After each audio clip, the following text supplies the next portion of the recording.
नमस्कार, मैं रवीश कुमार। मोदी सरकार ने देश के कानून को मजाक बनाकर रख दिया है। हम बात कर रहे हैं दोस्तों मुस्लिम पर्सनल लॉ बोर्ड की।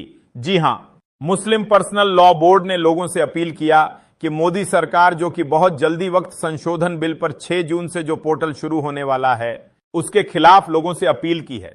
मुस्लिम पर्सनल लॉ बोर्ड ने कि लोग इसमें हिस्सा ना लें।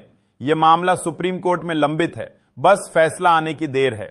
मुस्लिम पर्सनल लॉ बोर्ड ने कहा कि यह न सिर्फ असंवैधानिक है बल्कि यह देश के संविधान का उल्लंघन भी करता है। बताएंगे दोस्तों आगे किस तरह भाजपा देश के संविधान को बर्बाद करने पर तुली है, क्यों सुप्रीम कोर्ट के आदेश के बाद भी बीजेपी वक्त संशोधन बिल पर मनमानी कर रही है।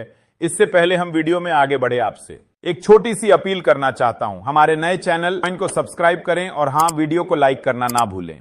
चलिए बात करते हैं कि मोदी सरकार क्यों वक्त बिल पर अपनी मनमानी कर रही है। आपको बताते चले, मुस्लिम पर्सनल लॉ बोर्ड ने 6 जून से शुरू होने वाले पोर्टल का बहिष्कार करने की बात करी है। भाजपा 6 जून से ऑनलाइन पोर्टल शुरू कर रही है जिसमें वह अपनी अच्छाइयां बताएगी, जबकि सब जानते हैं कि बीजेपी का मकसद सिर्फ एक है, मुसलमान की संपत्तियां हड़पना और उनको सरकारी संपत्ति बताना। अगर यह बिल लागू हो गया तो मोदी सरकार जो चाहेगी वह करेगी। मान लीजिए किसी जगह कोई मस्जिद है और अगर मजिस्ट्रेट जी कह देता है कि यह जगह तो सरकारी है, तो फिर उसके बाद उस जगह को मुस्लिम पर्सनल लॉ बोर्ड से छीन लिया जाएगा और वहां पर बीजेपी अडानी और अंबानी के सपने पूरे करेगी। तो फिर भाजपा हर चीज में अपनी टांग क्यों अड़ा रही है?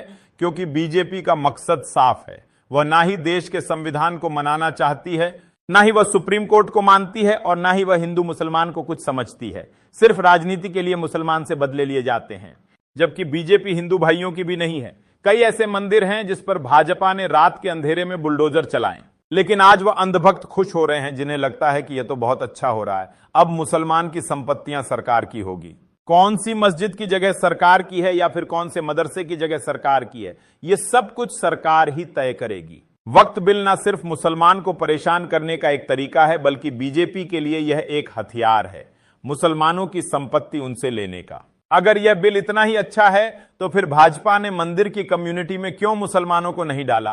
बीजेपी का दौरा चरित्र यहीं से समझ में आता है। भाजपा कहती है कि इस बिल से महिलाओं का फायदा होगा, महिलाओं को भी उनका हिस्सा मिलेगा, लेकिन मुसलमान वैसे भी बहन बेटियों को उनका हिस्सा देते हैं। तो फिर किस लिए यह बिल लाया गया है? सिर्फ इसलिए ताकि वह जमीन है जिन पर मस्जिद, मदरसे और वह तमाम चीज बनी है जिसका हकदार मुसलमान है, उसे छीनकर अडानी और अंबानी को कैसे दिया जाए, कैसे बड़े बड़े वेयर हाउस बनाए जाएं, मॉल बनाए जाएं, यही बीजेपी की मंशा है। भाजपा देश में मुसलमान को रहने ही नहीं देना चाहती, क्योंकि बीजेपी इस बिल की खूबियां गिना रही थी। जब सुप्रीम कोर्ट ने पूछ लिया क्या इस बिल में ऐसा क्या खास है, तो बीजेपी जवाब नहीं दे पाई। जब कोर्ट ने पूछा कि क्या आप मंदिर की कम्युनिटी में मुसलमान को जगह देंगे, तब बीजेपी कहती है यह तो राज्यों का मामला है, राज्य तय करेंगे कि मंदिरों में बदलाव होना चाहिए या नहीं। सरकार अपने आप को ज्यादा समझदार समझता है, लेकिन जब बात मस्जिदों की हो तो वह राज्य का नहीं बल्कि सरकार का फैसला हो जाता है। मतलब आप समझिए दोस्तों, अगर मस्जिद की कम्युनिटी में हिंदुओं को घुसेड़ना है तो यह मामला सरकार का है, लेकिन अगर बात मंदिर की करो तो सरकार कहती है कि यह फैसला तो राज्य करेंगे। वह भाई मतलब फैसला एक जैसा दोस्तों पर, फिर भी वह फैसला राज्य करेंगे। तो फिर भाई मुसलमान से क्या दुश्मनी है आपको?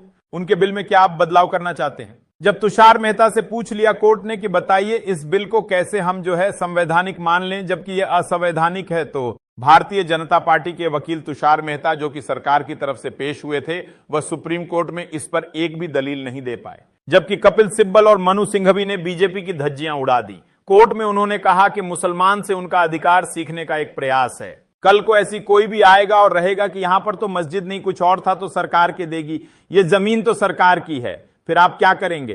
तो सरकार की मंशा यहीं से पता चलती है कि मजिस्ट्रेट भी सरकार का होगा। जाहिर सी बात है, फैसला भी हो सरकार के हक में ही देगा।